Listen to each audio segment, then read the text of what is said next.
अनुमान लगाया जा रहा है कि 2047 तक भारत की कुल खाद्य मांग मौजूदा मांग से दोगुनी हो सकती है। ये अनुमान भारतीय कृषि अनुसंधान संस्थान से संबंध national institute of agriculture economics and policy research के एक विश्लेषण में लगाया गया है। इसके साथ ही कहा गया कि भारत में पोषक तत्वों से भरपूर खाद्य पदार्थों जैसे बागवानी और पशु उत्पादों की मांग 3 से 4 गुना बढ़ने की संभावना है। बताया गया कि इस मांग को पूरा करने के लिए 176 मिलियन हेक्टेयर भूमि की आवश्यकता होगी, जो कि वर्तमान में 180 मिलियन हेक्टेयर है। अब चर्चा इस बात की है कि इन संभावित बदलावों का सामना करने के लिए क्या योजना बनाई जाए। तो इसको लेकर कृषि वैज्ञानिक सुझाव देते हैं और कहते हैं कि अब पारंपरिक अनाजों को ज्यादा पोषक और विविध बनाने की जरूरत है। सुझाव दिया गया है कि बढ़ती पोषण संबंधी जरूरतों और बदलती आहार प्राथमिकताओं को पूरा करने के लिए फल, सब्जियां, दालें और तिलहन जैसी प्रमुख फसलों के बारे में अधिक ध्यान देने की आवश्यकता है। साथ ही वैज्ञानिकों ने चावल और गेहूं जैसी पारंपरिक फसलों से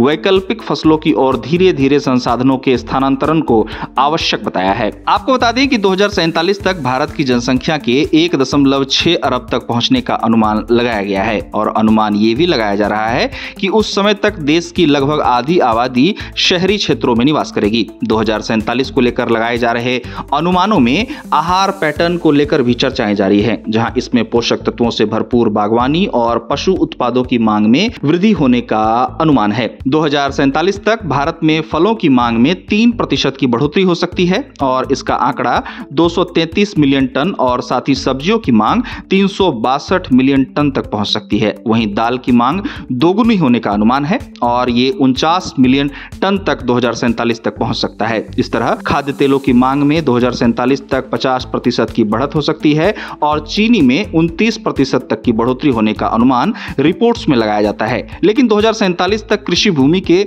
सिकुड़ने की आशंका ने चिंताएं गहरी कर दी हैं, जहां अनुमान है कि 2047 तक देश में प्रति किसान औसत जुताई का आकार वर्तमान लगभग 1 हेक्टेयर से घटकर 0.6 हेक्टेयर तक रह जाएगा। अब अगर ऐसा होता है तो इससे उपज पर असर पड़ने की चिंता है।